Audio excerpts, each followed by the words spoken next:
por acompañarnos a este programa Acceso Directo, y para eso vamos a platicar con el doctor Iván Franco, investigador del Instituto Nacional de Antropología e Historia, y pues un tema que en estos días, ¿verdad?, se va a hablar sobre la visita del Papa Francisco a nuestro país. Antes que nada, gracias, doctor. Doctor, ¿qué hay atrás de la visita del Papa Francisco a nuestro país? Pues básicamente un aspecto que es central, por supuesto, es un aspecto esencial de lo que es el papado de Francisco, que es el recuperar almas católicas, ¿no es cierto? Viene para como ver el estado de la cuestión del catolicismo en México en términos obviamente de cantidad y calidad, y así lo ha expresado obviamente en varias de las entrevistas previas que les han dado, ¿no? Él viene a hablar a los católicos, dice: vengo a hablar, déjenme un rato con la Virgen de Guadalupe, yo quiero hablar con ella, ¿no? Entonces, básicamente es eso, ¿verdad? El aspecto, digamos, que lo que más le conviene. ¿Qué otros aspectos se puede decir que hay detrás? Bueno, México es el segundo país en importancia en términos de números, ¿verdad?, de catolicismo en América Latina. Es, por decirlo así, la puerta de entrada también del catolicismo. Hay una gran cantidad de mexicanos católicos en los Estados Unidos. Ya había estado en Estados Unidos, ya había estado en Brasil, ya había estado en otros países también latinoamericanos, y como que era relevante, ¿verdad?, no seguir posponiendo la visita a México. Que ahí hay un punto que no se ha discutido mucho en lo que ha sido este debate que se ha dado por la visita del Papa, pero que a mí en lo personal me parece muy relevante, y que es el papel que juega, por decirlo así, el grupo, o se puede decir que un sector de lo que es el obispado mexicano, ¿verdad? Sectores, grupos de obispos, ¿no? Porque se vio claramente cómo en lo que fue el Sínodo de las Familias del 2015, ¿verdad?, con todo este planteamiento un poco de apertura que pedía Francisco con respecto a cómo enfocar a las familias, pues los asistentes mexicanos, un grupo de ellos jugaron un papel aliándose a los grupos más conservadores ¿Qué proponía el Papa y qué no estaba de acuerdo el obispado? El Papa, acordémonos que él de alguna manera, desde que asumió, planteaba como una cuestión más tolerante con respecto a lo que es la familia tradicional. Es decir, es cierto, papá, mamá, hijos, es la familia o el tipo de familia que defiende el Papa, pero él hablaba un poco de aceptar a otros. Y su práctica pastoral, incluso en Buenos Aires, como arzobispo de Buenos Aires, así lo mostraba. O sea, él a los divorciados. Recibía a los divorciados, incluso los atendía, se reunía con ellos. A hijos inclusive de madres solteras los atendía, incluso a las madres solteras. Él mostraba o muestra en general en lo que ha sido una gran apertura, ¿no?, con respecto a esto, a diferencia de, sin salirse de esa, como él dice, yo sigo siendo católico, ¿no?, sin salirse de esa línea, digamos que convencional, ¿no? Pero en lo que fue esa segunda parte, se puede decir, ¿no?, del Sínodo de las Familias, él nuevamente como que vuelve a perder, ¿no?, porque se le va en contra, se puede decir, este movimiento contrarrevolucionario que tiene tanto en Roma como a nivel mundial, porque a final de cuentas un poquito lo que él implica es una cierta renovación, ¿verdad?, de lo que es la estructura católica. Y yo creo que allá él con todo su equipo detectó que en este juego político, de relaciones políticas dentro de lo que es la Iglesia Universal, jugó un papel muy importante un sector de la jerarquía católica mexicana. Coincidentemente, ahora que se está organizando la visita, ahora que viene, que está presentemente la visita, con todo lo que fueron los acuerdos, idas y venidas de funcionarios del Estado mexicano como del Vaticano, sus reuniones previas tanto allá como acá, a ese grupo lo están marginando. Fundamentalmente Norberto Rivera y su grupo, ¿verdad?, lo están marginando de cualquier instancia que pudiera en un momento dado significar presencia de él. Y a su vez, Norberto Rivera está boicoteando cosas. ¿Cómo que está boicoteando? Un aspecto que se ha comentado mucho es, por ejemplo, hay un déficit en cuanto a los jóvenes que pudieran participar en las vallas para controlar lo que es el flujo de la visita, el recorrido papal, ¿verdad? Y hablan de que Norberto Rivera, por sus nexos con escuelas, sobre todo católicas y de élite, ha boicoteado precisamente para que no se inscriban jóvenes. Y por supuesto uno puede sugerir o puede uno entender que dentro de esos jóvenes tampoco les gusta mucho la línea del Papa Francisco, porque en una lógica, por decirlo así, de lo que es una visita papal, a veces esas cosas se pierden, ¿no? Independientemente de lo que le diga, pues la gente, sobre todo los jóvenes, van y se mueven y se movilizan, ¿no? Entonces, ese es un elemento interesante, ¿verdad? Que algunos, yo creo que los estamos observando. ¿El Papa tiene cierta confrontación con grupos católicos aquí? ¿Con grupos de poder? Lo tiene en todo el mundo. O sea, no solo en la curia romana. O sea, recordemos que un gran sector de los cardenales que lo eligen, ¿verdad?, terminan votando por él, ¿verdad?, pidiéndole: tienes que reformar la curia, tienes que renovar la iglesia. Él se pone el nombre Francisco, tienes que ir por los pobres, la iglesia pobre para los pobres. Luego su encíclica por la misericordia, ¿no?, la encíclica por la tierra, etcétera, ¿no? Pero esto no le ha gustado a muchos grupos, tanto de Roma como en general a nivel mundial, por ese principio de apertura. Y porque, bueno, esto es relevante porque, lo voy a señalar así brevemente a la audiencia, se acaban de publicar ciertos libros en la ciudad de Roma, ¿no?, a fin del año pasado, en donde se muestra precisamente el enorme poder que tienen estas burocracias, y que pese a toda la renovación que ha hecho de lo que es la organización burocrática del Vaticano, o sea, los órganos administrativos como el siguen influyendo. Sí, inclusive muchos de esos documentos que se filtraron a estos periodistas y que se están publicando ahora, que se están debatiendo por todo el mundo, muestran que los cambios han sido solo simples retoques, ¿verdad? Muestran que estos grupos prácticamente no han permitido que realmente se toquen grandes intereses. ¿Cómo cuáles? Pues bancos. Los libros revelan inversiones, ¿verdad?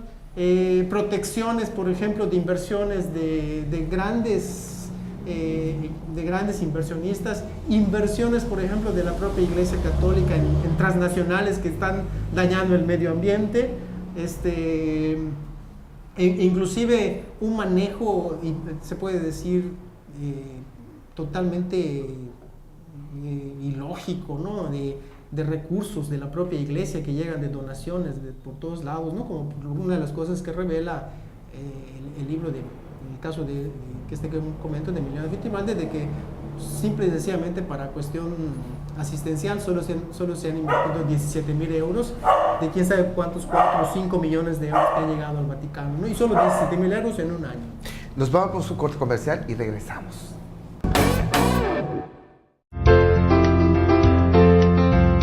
Llevamos 14 años siendo la revista de Mérida. Siempre original, puntual e interesante, Zona Luz.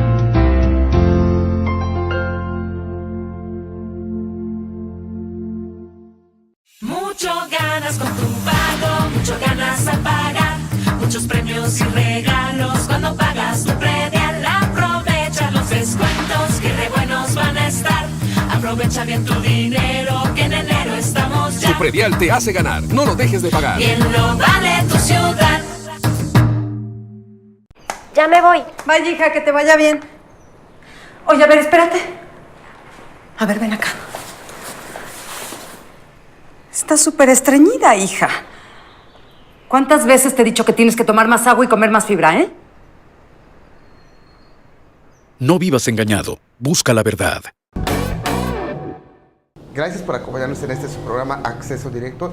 Estamos platicando con el doctor Iván Franco, todo un estudioso de los poderes en la Iglesia Católica.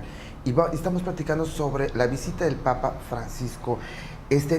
Doctor Iván, se ve que es un Papa que denuncia, ya lo está empezando a filtrar antes de venir. Ha denunciado la corrupción, ha denunciado los cárteles de la droga, cómo tratan a los inmigrantes.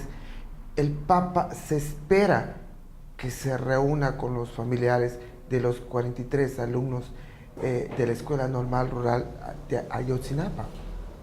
Digamos que hay la expectativa de que pueda darse un encuentro privado, porque ha sido un punto... ¿Por qué privado? Porque ha sido un punto polémico desde cuando se intentó en el 2015 que pudiera venir, el diálogo se cayó precisamente porque de plano las autoridades de México cancelaron cualquier posibilidad de que se reunieran con los 43 padres de los alumnos, ¿verdad?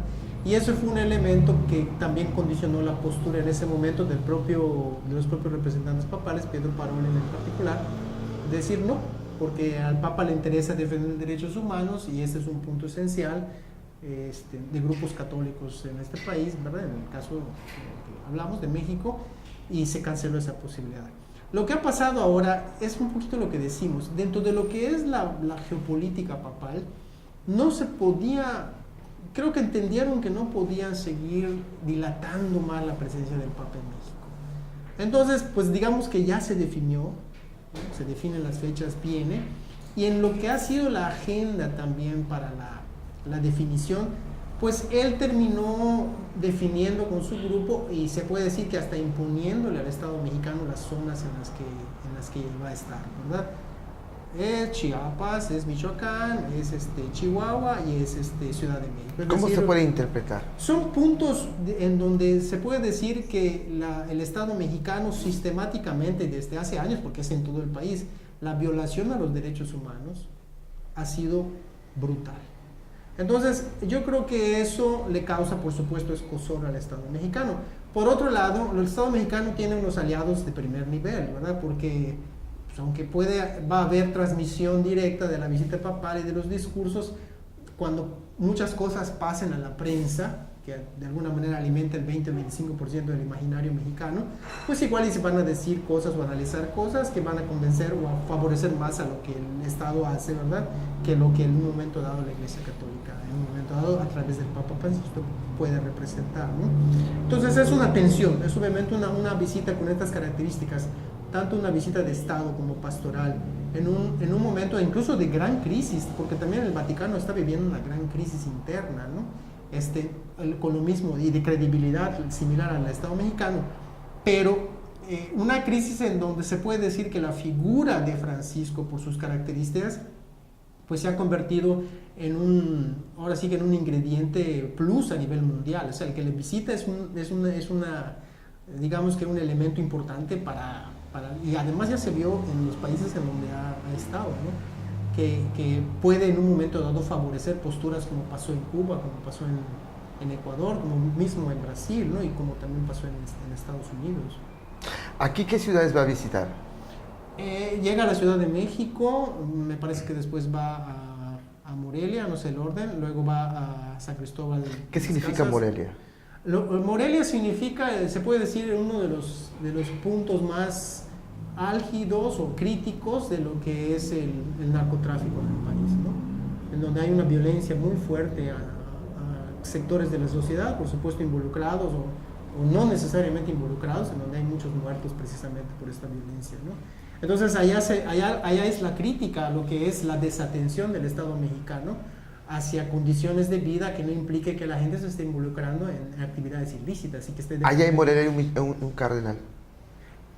En Morelia designó el año pasado al cardenal Alberto Suárez Cinda, a principios, si mal no recuerdo, del 2015, ¿verdad? Alberto Suárez Cinda fue uno de los que promovió algunas de las cartas pastorales más fuertes en la zona, precisamente en contra de la violencia, dio la cara, y con todo y que ya es por decirlo así, un cardenal ya ahora sí que pasado de la edad, ¿no? Incluso como para participar en un conclave y votar, pero el Papa Francisco mandó varios mensajes, ¿no? Es decir, yo voy a nombrar cardenales que se comprometan, sobre todo con este discurso por los derechos humanos, ¿verdad? Que no se plieguen tanto como es lo que ocurre también con el 90% de los obispos y arzobispos mexicanos a lo que es el discurso del Estado mexicano, ¿verdad? Que se subordinen, pues que hagan lío, como ha dicho él, ¿no?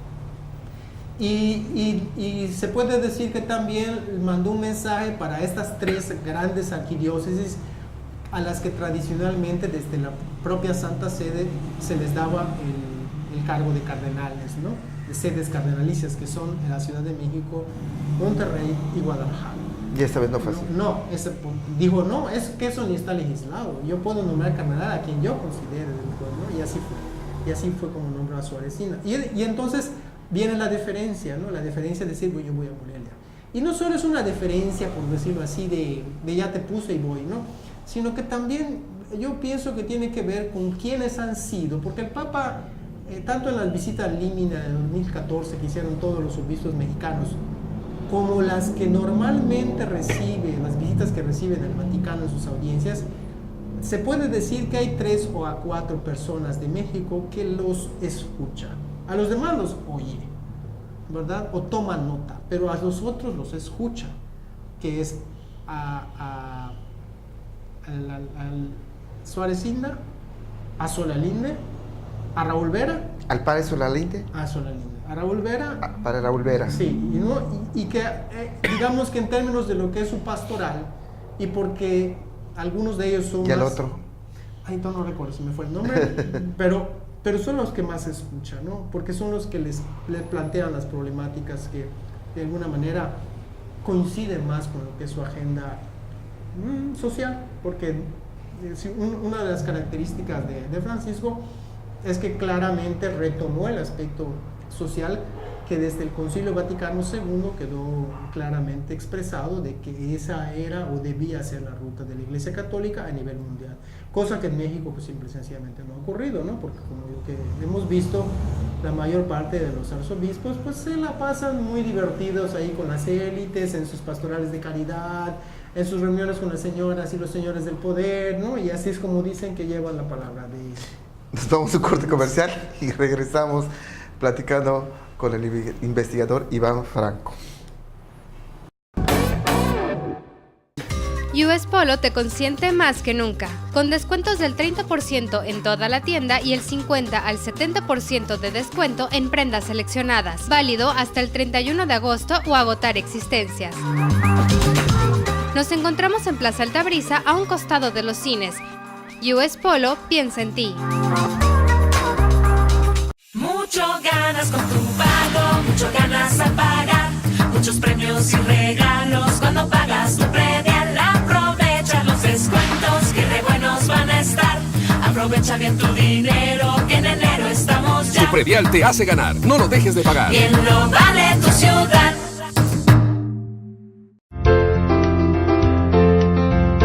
Llevamos 14 años siendo la revista de Mérida. Siempre original, puntual e interesante, Zona Luz.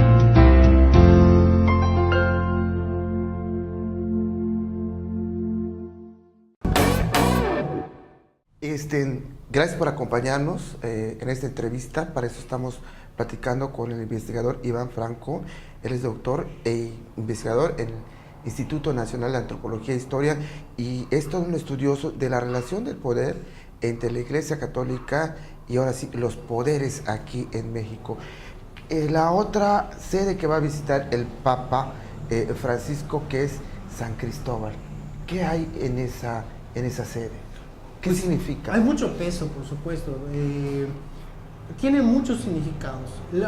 Yo diría que uno central es, Chiapas es una de las entidades del país en donde la población evangélica ha crecido de manera más fuerte en los últimos 20, 30 años. Hay fuentes muy críticas que analizan que la relación católico y cristiano, es decir, en términos amplios, ¿no? Cristianos evangélicos o católicos evangélicos en Chiapas es del 60-40%, ¿no? Es muy fuerte el crecimiento de las iglesias evangélicas. En la lógica de recuperar, por supuesto, población católica o que regrese población católica al seno, obviamente, de la Iglesia Católica, incluido por todo este problema de la pederastia que le ha pegado a nivel mundial, ¿verdad? Está claro que Chiapas es una zona crítica para la Iglesia Católica, ¿no? Por ese aspecto. El otro aspecto es pues que Chiapas pues albergó a la pastoral, ¿verdad? La carrera de un arzobispo que fue fundamental en lo que ha sido la teología de la liberación o la teología indígena, ¿no? Que fue de Samuel Ruiz. Y es como un reconocimiento, que eso se ha comentado mucho, ¿verdad? Como un reconocimiento a esa trayectoria, ¿no? Al papel que jugó Samuel Ruiz, no solo en la organización de las comunidades indígenas, no solo en la organización de las comunidades con con respecto a la problemática, la pobreza, la miseria, etcétera, sino lo que representó o lo que representa su legado en términos de que son a los que más escucha el Papa, ¿no? Actualmente, ¿no? El propio Raúl Vera, ¿no? Entonces tiene muchos significados Chiapas, ¿no? Es la zona en donde, sabemos, en el 94 estalla el movimiento zapatista, que hasta la fecha, ¿verdad?, está marginado, golpeado por el Estado mexicano, y es un poco también ese mensaje en este caso del principal líder de la Iglesia Católica, de decir, pues tienes que ponerle más atención a esta población en un estado en el que nos da el 40% de la energía eléctrica del país y su población indígena no tiene energía. Entonces, Felipe Arizmendi de Chiapas, ¿qué representa para la Iglesia Católica?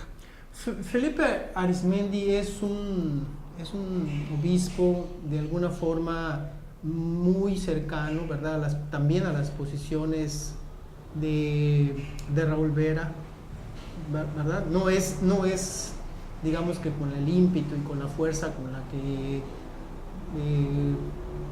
llevan a cabo su ministerio, como llevaron a cabo su ministerio los anteriores, pero es más o menos de esa línea.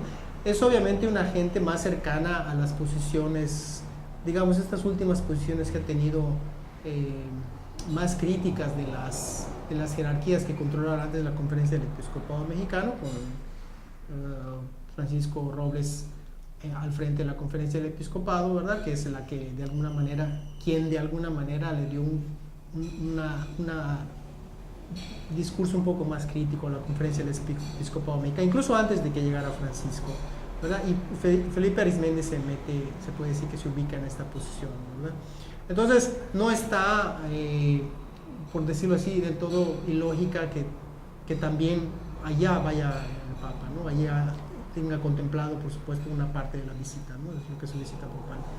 En Ciudad Juárez lo recibe el arzobispo José Torres Campos. ¿Qué significa Ciudad Juárez? Bueno, Ciudad Juárez es, se puede decir que tradicionalmente, o que ya desde hace un buen tiempo, una zona de muchísimo conflicto social, de muchísima violencia, ¿verdad?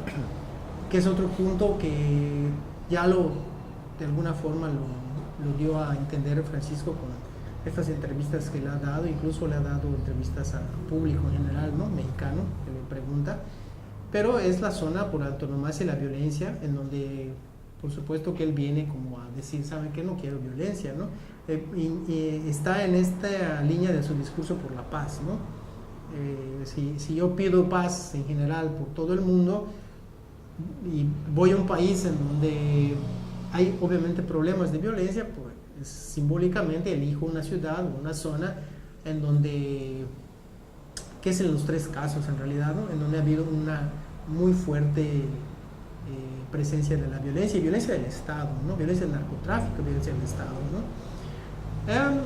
Chiapas, violencia hacia los pueblos indios. Michoacán, en general, violencia hacia la población con el narcotráfico. Ciudad Juárez, violencia hacia la población por el narcotráfico y además una violencia acumulada por muchos años contra las mujeres, ¿no? Entonces es esa... Los migrantes. Y también, por supuesto, los migrantes, por supuesto que sí. También, ¿no?, una zona por excelencia de migrantes, que es parte, por supuesto, del compromiso, ¿no?, desde sus inicios como Papa del Papa Juan Francisco. Óscar Domínguez lo recibe en Ecatepec. ¿Qué significa que vaya a Ecatepec? Yo creo que la visita a Ecatepec es un poco una concesión al Estado mexicano y en particular al grupo de Peña Nieto. Porque los representantes de Peña Nieto, en lo que fueron de la definición de la visita, prácticamente quería que fuera, ¿sí?, a zonas más ligadas a lo que es el grupo político, ¿no? Pero Pietro Parolin, que ya conocía a México cuando estaba Prigione como nuncio, pues conoce muy bien los interiores de la que es la política mexicana, ¿verdad? Y supo contener ahí en un momento dado ahora sí que el recorrido que le quería armar el Estado mexicano, ¿no? En este caso la presidencia de la República o el Estado Mayor Presidencial del Papa, ¿no? ¿Cómo se espera esta visita incómoda para el Estado? Yo creo que va a ser un poco incómoda, porque van a tener los elementos como para contener, ¿no?, lo que es la difusión del discurso del Papa. En la medida, yo creo que mucho se va a convertir, inclusive así lo creo, más en una especie de bronca mediática, ¿verdad? Mucho del medio, el que resalte más una cosa que otra, es la que le va a dar un tono, digamos que más en favor de lo que es el discurso pastoral por los pobres, por los migrantes, contra la violencia, ¿no? El Papa que lo otro, ¿verdad? Entonces, yo incluso hasta lo siento, ¿verdad? Me atrevería a decirlo con anticipado, que va a ser hasta seguramente un empate. Lo que yo creo que sobre todo está o no se ve, ¿verdad?, en lo que es la visita, son esos dos aspectos que señalaba al principio. El Papa viene precisamente para fortalecer a grupos internos de la Iglesia Católica Mexicana que sí lo apoyan. Eso no se ve mucho. Son sobre todo las órdenes religiosas, ciertas órdenes, sus propios jesuitas, ¿verdad? Y obviamente debilitar a ciertos sectores de la Iglesia Católica que se muestran mucho más defensores, ¿verdad?, mucho más proclives a posiciones cercanas al Estado mexicano sin realizar denuncias, aunque lo están haciendo ya en la coyuntura, ¿verdad? Lo están haciendo, pero creo que ese aspecto es fundamental. Gracias, y como siempre aquí, pues nuestro principal adversario es el tiempo, y gracias a Iván otra vez por recibirnos aquí en su casa. Iván, muchas gracias. Mucho gusto.